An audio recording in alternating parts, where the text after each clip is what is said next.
രക്തദാഹിയായ Dracula. ചർച്ചയ്ക്കെത്തുന്നവരെ വാക്കുകളാൽ pitch ചീന്തുന്ന news റൂമിലെ ഡ്രാക്കുളയായ ഹാഷ്മി എന്ന ഞാൻ മാറാറുണ്ട്. ശരി, വളരെ ശരി, ശരിയോട് ശരി.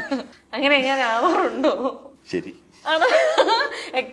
ന്യൂസ് റൂമിലെ ഡ്രാക്കുളയാണ് സത്യത്തിലെ ചേട്ടൻ. എന്താ പറയാ, നമ്മളിപ്പം ചില വിഷയങ്ങളിൽ വന്നിരിക്കുന്ന ആൾക്കാരെ ചോദിക്കാനുള്ളത് ചോദിച്ചിട്ടുണ്ട് ഞാൻ. എന്താണ് സീരിയസ് ആയിട്ട് തന്നെ, എന്താണ് ഇന്റർവ്യൂ ആയിട്ട് തന്നെ കർശനമായി തന്നെ ചോദിക്കാറുണ്ട്. അതിൽ യാതൊരു വിട്ടുവീഴ്ച കാണിക്കാറില്ല. നമുക്ക് കിട്ടേണ്ട ഒരു ഉത്തരത്തിലോട്ട്, കിട്ടേണ്ട ഉത്തരം എന്ന് പറഞ്ഞു കഴിഞ്ഞാൽ നമുക്കൊരു നീതിയുടെ ഉത്തരം ഉണ്ടല്ലോ, അതിലോട്ട് അവർ എത്തണമെന്നില്ല, അത് എന്നാൽ പോലും എത്തിക്കാൻ ശ്രമിക്കാറുണ്ട്.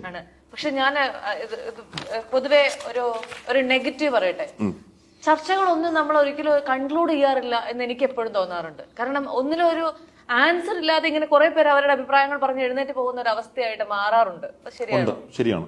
അപ്പൊ പിന്നെ ഈ ചർച്ചകൾക്ക് എന്താണ് അർത്ഥമുള്ളത് എന്ന് പറഞ്ഞാൽ നമുക്കാണെങ്കിൽ ഒരു 10-30% ഒരു ധാരണ ഉണ്ടാക്കാൻ പറ്റും തോന്നുന്നു. 50% പോലും ഞാൻ പറയുന്നില്ല.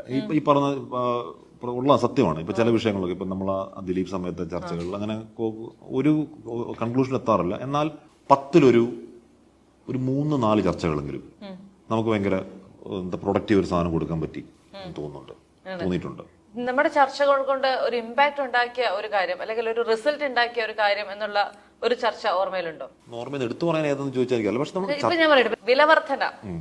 ഇത് വിലവർധന സംഭവിച്ചുകൊണ്ടേയിരിക്കുകയാണ്. ചർച്ച ചെയ്തുകൊണ്ടായിരുന്നു നിങ്ങൾക്ക് എന്ത് റിസൾട്ട് ഉണ്ടാവുന്നതെന്ന് ചോദിച്ചാൽ റിസൾട്ട് ഇല്ലല്ലോ. പക്ഷെ ആത്യന്തികമായി ഒരു റിസൾട്ട് ഉണ്ടാക്കി കൊടുക്കാൻ പറ്റിയ ഒരു ചർച്ച, എന്ത് ചർച്ചയാണെന്നല്ല ഞാൻ സത്യം പറഞ്ഞ കൃത്യം ഓർക്കുന്നില്ല, സാധനം അങ്ങനെ എടുത്തു പറയാൻ ഓർക്കുന്നില്ല. പക്ഷെ എന്നാൽ പോലും ഞാൻ പറയുന്നത്, നമ്മളൊരു വിഷയം എടുക്കുന്നു, അതിന്റെ പല വശങ്ങൾ ചർച്ച ചെയ്യുന്നത് സർക്കാരിനും പൊതുസമൂഹത്തിനും ഒക്കെ എന്താണ് ഈ വിഷയത്തിന്റെ നാനാ സൈഡ്, ആ സൈഡിൽ ഏത് ഭാഗത്താണ് നീതിയുടെ ത്രാസ് കൂടുതൽ താന്നിരിക്കുക എന്നൊക്കെ ഒരു ബോധം ഉണ്ടാക്കാൻ ആ 1 മണിക്കൂർ എന്ന് പറഞ്ഞാൽ എനിക്ക് ബ്രേക്ക് ഉണ്ട്. 1 മണിക്കൂർ സമയം പര്യാപ്തമല്ല എങ്കിൽ കൂടിയും അത് ഇപ്പൊ നേരിട്ട് ചർച്ചകൾ കൊണ്ട് റിസൾട്ട് ഉണ്ടാവുന്നില്ല എന്ന് പറയുമ്പോഴും ഞാൻ പറഞ്ഞ റിസൾട്ടിലേക്ക് നയിക്കാവുന്ന ഒരു ഫയർ, ഒരു തീ അതിനകത്ത് വേണേ ഉണ്ടായി വരാം. ഹാഷ്മി എന്ന് പറയുന്ന ആങ്കറിന് ഭയങ്കര ഇഷ്ടമാണ് ചേട്ടാ ഐ ലവ് യു എന്നൊക്കെ പറഞ്ഞിട്ടുള്ള മെസ്സേജുകൾ വരാറുണ്ട്. അത് ശരി. അതിനൊക്കെ മറുപടി കൊടുക്കാറുണ്ടോ? ഇല്ലേ? അതെന്താ ചേട്ടാ, എനിക്ക് ജീവിക്കണം, വീട്ടില് ഭാര്യയുണ്ട്, കുഞ്ഞുണ്ട്, അതുകൊണ്ടാണോ? ചേട്ടന് കല്യാണം കഴിക്കണം എന്ന് ആഗ്രഹം ഉണ്ടെന്ന് പറഞ്ഞ ആരെങ്കിലും ഉണ്ടോ? ഇന്നലെ ഒരാൾ ചോദിച്ചായിരുന്നു. ഇത് കേട്ടോ, കല്യാണം കഴിഞ്ഞ് കൊച്ചൊക്കെയുള്ള ആൾക്കാരായിട്ടോ ഇതൊക്കെ. ഇന്നലെ ഇൻസ്റ്റാഗ്രാമില് ഒരു ആള് ഹാഷ്മി ചേട്ടാ കല്യാണം കഴിഞ്ഞാണോ ഞാൻ റിപ്ലൈ കൊടുത്തില്ല. പിന്നെ നല്ല തെറിവിളിയും കിട്ടാറുണ്ട് കേട്ടോ, അത് പറയണല്ലോ.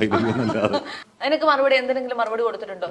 ഇല്ല, അതിന് മറുപടി കൊടുക്കാറില്ല. വ്യക്തിപരം എന്നെ എന്ത് പറഞ്ഞു. പക്ഷെ അച്ഛനും അമ്മയൊക്കെ പറഞ്ഞു കഴിഞ്ഞാൽ അത് ചെയ്യരുത്, അത് പറയുന്നവരെ ഞാൻ പറയാറുണ്ടോ?